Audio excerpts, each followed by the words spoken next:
Hello po mga kapix, it's me again, Mama Pix. Ayan, good morning. For today's vlog, ngayon po yung alis ni Papa Pix papunta naman ng Balamban. So kasi hindi po siya nakapasok kahapon. So ngayon po siya papasok at yun mga kapix, paalis na po siya. So pinagsaingan ko po siya ng kanin para may mabaon po siya. Alas 2 pa po ako gumising. Nag-alarm pa ako ng 2:30. So sabi niya, early mo daw mag-alarm. Sabi ko para makapag-saing ako. Then yun, makapagbaon siya ng kanin. At so yun, nauna si Christian kasi may inayos din siya sa Balamban kahapon. Siguro hindi din siya nakapasok mga kapix.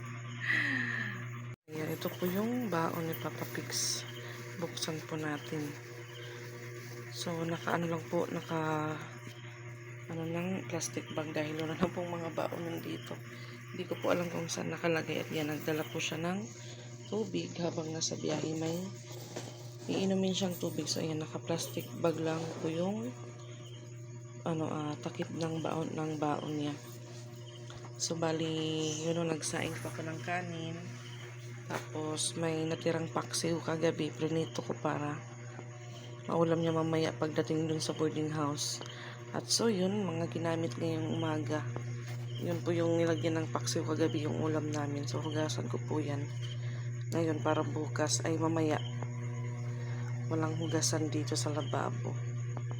So yan, hugasan po muna natin ng ating mga pinaginitan sa pagluluto. So yung oras mga kapix, 4:11. Sakto lang po yung pag-alis ni Papa Pix, mga 4:30.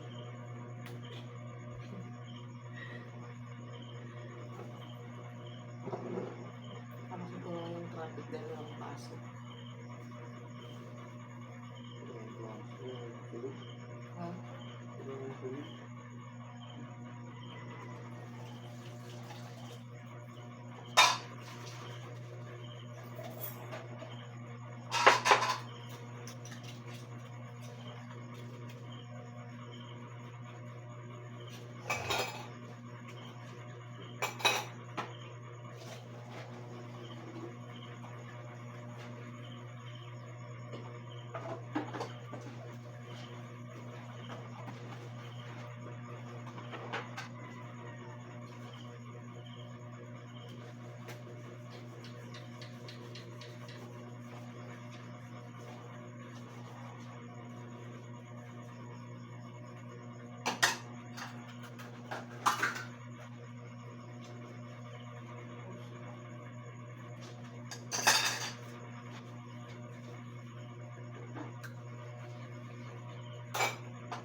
So ngayon pa lang makapasok kasi yung Lunes ay malakas yung ulan tsaka hangin na.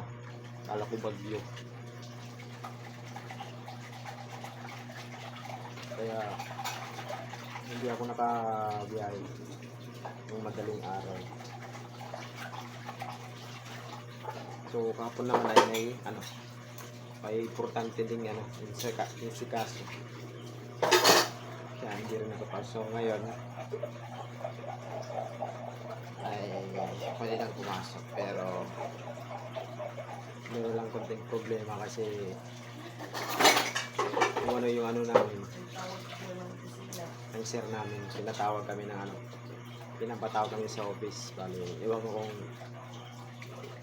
Nakapasok ako ngayon kasi punta pa kami ng opisina. Ewan ko lang ang kaganapan. So, update na lang ang mga pics. Kung bakit tinatawag. Dalawa kami ni Christian. ano, sabi, sabi palagi daw kami ma-absent. Mahirap naman ipaliwanag ba kasi meron talaga akong inasikaso. Importante. Siyempre personal problema ka sa mga ganyan. So, importante ba? Personal na lang. Tapos sabihin pa rin, sir, anong importante na personal na nga, gusto pa nga malaman.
So yan, hugasan na po natin yung hugasan sa lababo at yan, kumakalog.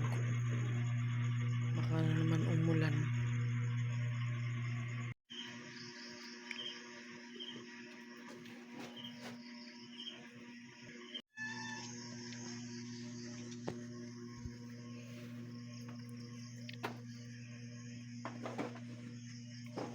Yan, alis na po si Papa Pix at may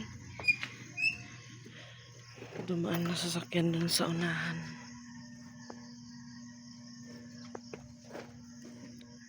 Yan, yung time ay 4:27 AM.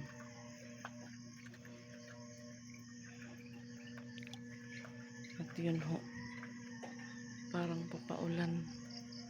Sana okay yung biyahe ni Pix.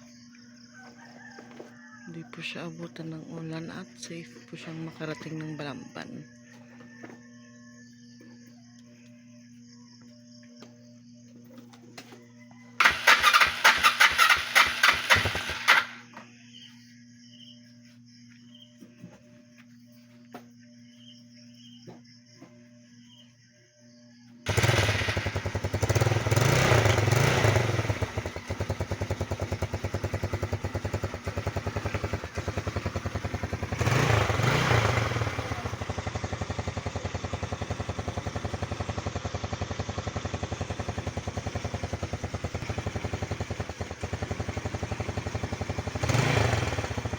Bye-bye. Inay.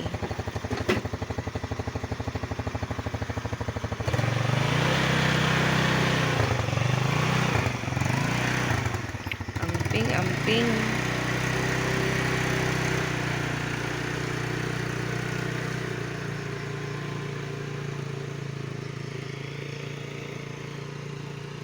Amping kanunay.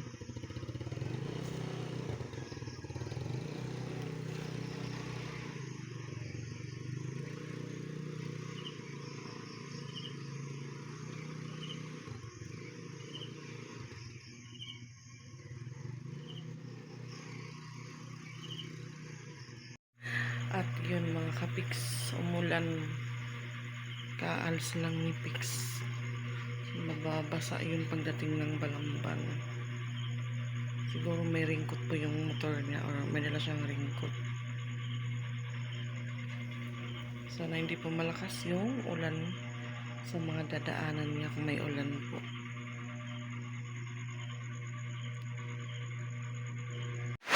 At yan, bumalik po ako sa paghiga at umulan ng malakas.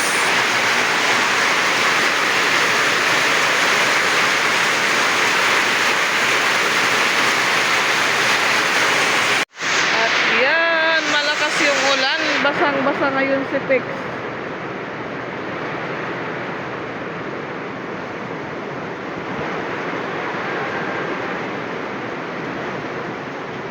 Diyan po tulog si Mama Dax. Hala, basta si Pix.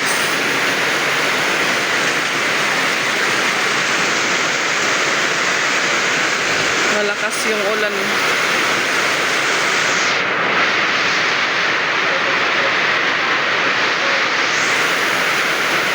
Sana may ano po siya, may dala siyang raincoat. At yan mga kapiks, katapos ko lang pong magtimpla din, nagsaing po ako ng kanin. Dahil umalis po sila Mama Dax, ako lang po muna yung bantay sa kanyang mini store. At yun ho, makulimlim yung langit na naman. So katapos lang po umulan, parang ambon lang. So yung mga bata po walang ginagawa ngayon mga kapiks.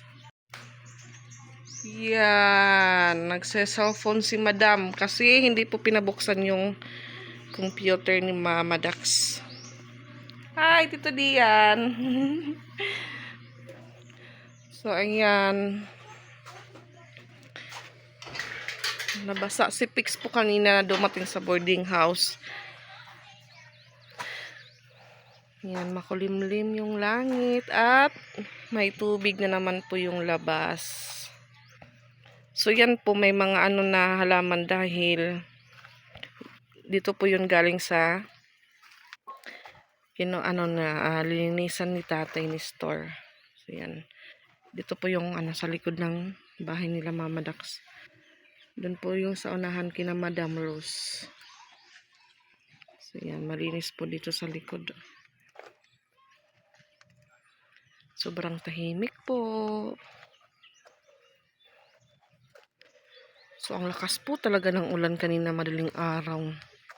For sure po talagang basa-basa si Pix.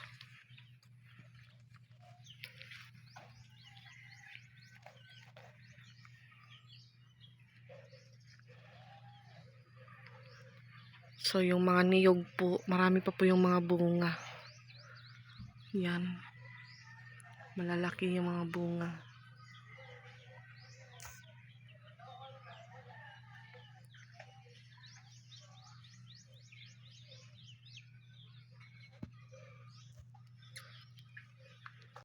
So yan, tambay muna tayo dito sa mini store ni Mama Dax. Wala naman labahan pero yung basket may laman na naman mga kapiks. Yan, doon po yung labahan natin kahapon. Tulong po kami ni Pix maglaba.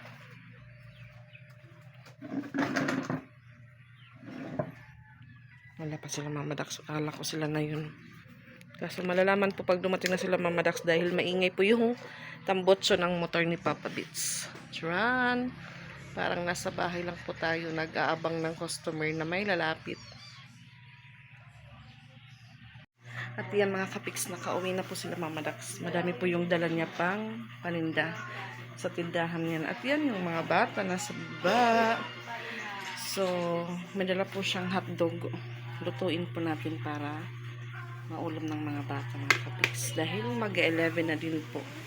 Nabubusog po sila sa mga doon. Parinda ni Mama Dax, bili ng bili. So yan. Luto po tayo ng hotdog mga kapiks. So yan. Yung breakfast nila, late breakfast na. Pero kanina pa po sila kain ng biscuit. So napag-pray na ka mo.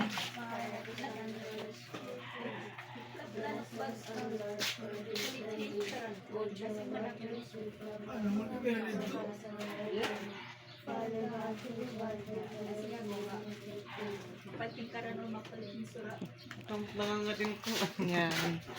So, ano na po kasi yung oras? 11 na. Mag-11 na po kaya direct na lang po yung lunch tsaka breakfast nila. Isang, ano lang po.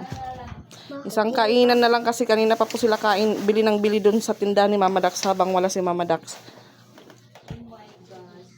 Wait, ako na. Kuya Sansan, natutulog pa na. Tutulog pa si Kuya Sansan.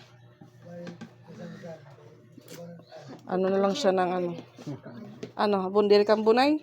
Ah, ayan ang itlog ni Chrislyn. Ay, bunay ma. Bunay, kaong kan bunay. Kayan tot, bunay yan tot. Excuse. Kayan tot, bunay. Kain tayo.